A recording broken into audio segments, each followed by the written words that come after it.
열왕기하 13장 14절에서 25절 한 절씩 우리 함께 교독하시겠습니다.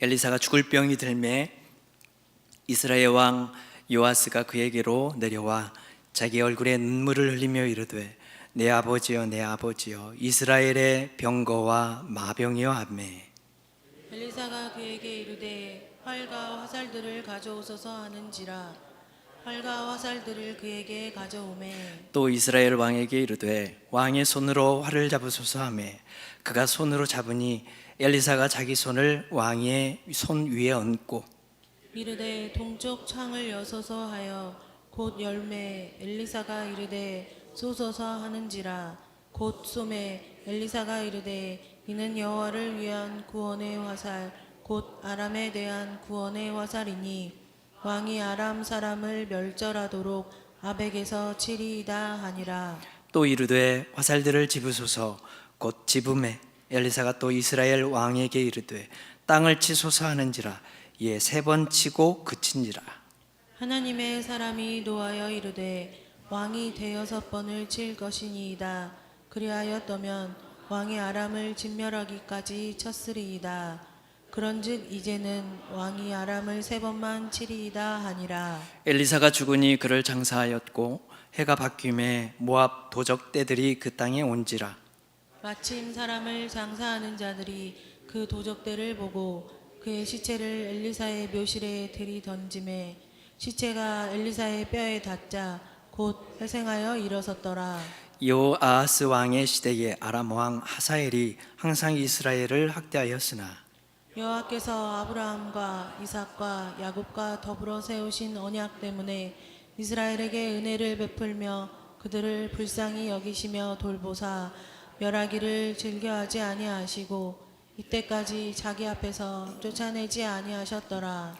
아람의 왕 하사엘이 죽고 그의 아들 베나닷이 대신하여 왕이 되매 여호아스의 아들 요아스가 하사엘의 아들 베나닷의 손에서 성읍을 다시 빼앗으니 이 성읍들은 자기 부친 여호아스가 전쟁 중에 뺏겼던 것이라. 요아스가 베나닷 3번 쳐서 무찌르고 이스라엘 성읍들을 회복하였더라. 아멘. 네. 생명의 주관자입니다. 생명과 또 죽음에 있어서 유한한 인생을 살아가는 우리에게는 영원한 숙제인 것 같습니다. 그래서 두렵기도 하고 늘 걱정하기도 합니다. 오늘 말씀에 들여다보면 죽어가는 엘리사 선지자와 또 요아스 왕의 삶을 대비해 주고 있습니다. 숨쉬고 살아 있기는 하지만 왠지 모를 죽은 것 같은, 살아있지만 죽은 것 같은 그런 무기력한 인생을 또 엿보게 되고, 반면에 죽음을 초월하는 부활의 생명을 가진 놀라운 영생을 대조해서 이렇게 보게 됩니다. 온 인류의 조상은 아담입니다.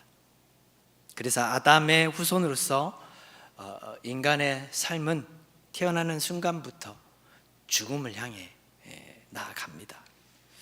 마지막 때를 우리는 알지 못하기 때문에 우리는 살아간다고 하지만 마지막 때를 이제 가늠할 수 있을 때가 되면 우리의 인생은 죽어간다라고 이렇게 표현할 수 있겠습니다.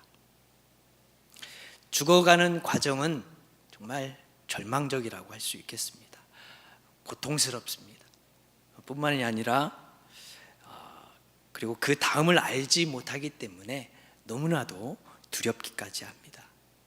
하지만 오늘 본문에 엘리사는 어떻습니까? 엘리사 선지자는 엘리사가 지금 중병에 걸려서 죽음을 앞두고 있습니다. 그러나 놀라운 것은 죽음을 앞두고 있음에도 불구하고 생명의 불이 사그라들지 않는다라는 모습을 볼 수 있습니다.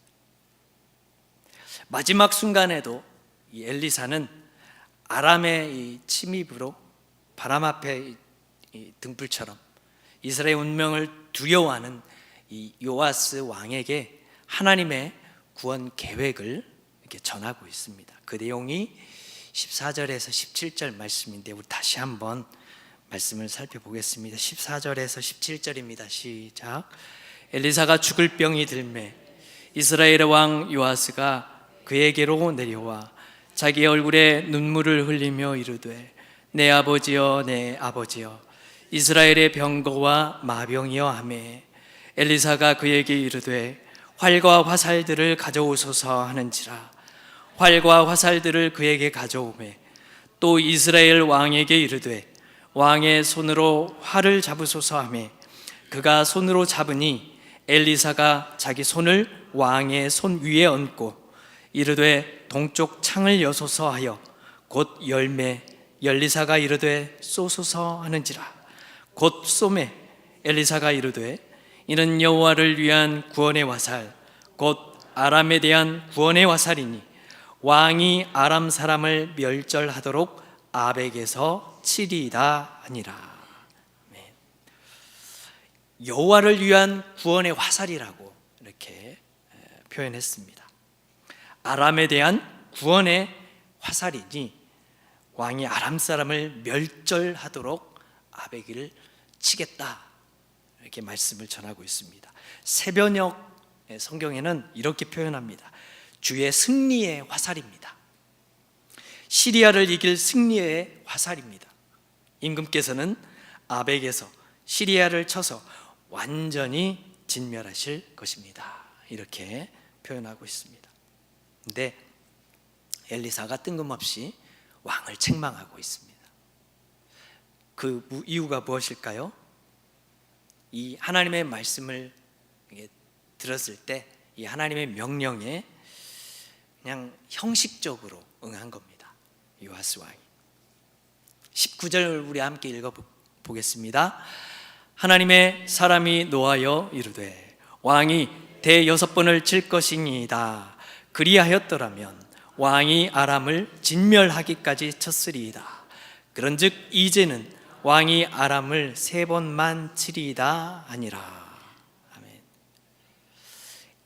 엘리사 선지자는 죽음을 맞이하기까지, 죽음을 맞이하는 그 순간까지 하나님의 말씀을 이렇게 대변한 것입니다. 대변했습니다.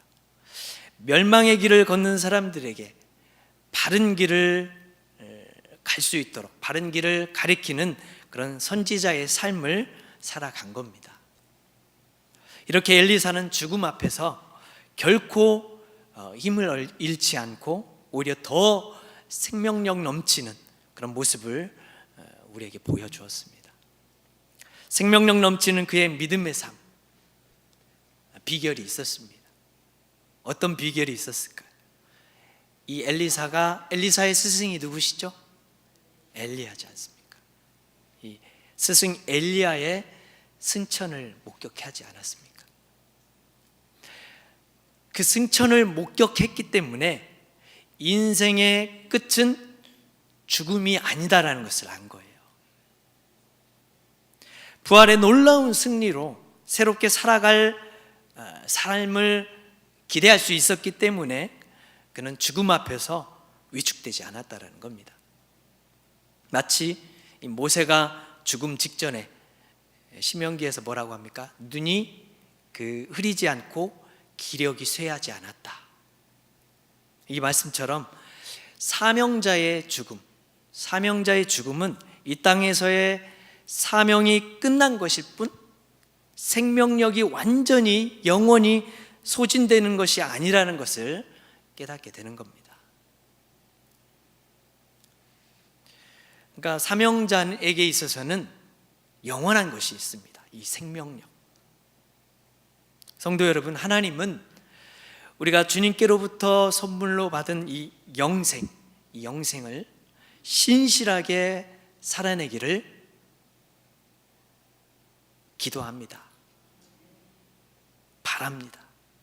이 능력의 삶, 기쁨의 삶, 권능 있는 삶, 이러한 힘은요 주님과 함께하는 삶으로 나타난다는 것을 여러분 믿으시기 바랍니다. 반면에 살아있지만 죽은 것 같은 사람이 있습니다. 바로 요아스 왕입니다. 그래도 우리가 요아스 왕은 좀 훌륭한 인물로 평가되는데, 그러나 살아있지만 죽은 것 같은 사람, 어쩌면 실제 오늘 저를 비롯한 우리의 모습이지 않나 이기도 합니다. 살아있지만 죽은 것과 다름없는 그런 삶을 살아가는 사람을 이렇게 표현하죠. 산송장이다. 산송장. 겉으로 보면 숨도 쉬고 일도 하고 밥도 먹고 할 것 다 합니다. 그런데 그 모든 것이 목적도 없이 매일 반복되는 일상일 뿐이지 별 다른 의미가 없다면 그 삶도 죽음과 별반 다를 것이 없다라고 이야기할 수 있겠습니다. 이전 여호아하스 때 아람의 침공으로 이 북이스라엘의 군사력은 정말 보잘것없는 상황이었습니다. 이전 7절 말씀은 이렇게 기록하고 있습니다. 아람 왕이 여호아하스의 백성을 멸절하여 타작마당에 티끌같이 되게 하고 그랬습니다. 얼마나 비참합니까? 백성들이 멸절하였는데 타작마당에 티끌같이 멸절하였다. 이런 상황에서 또다시 아람의 침공을 또 받은 겁니다.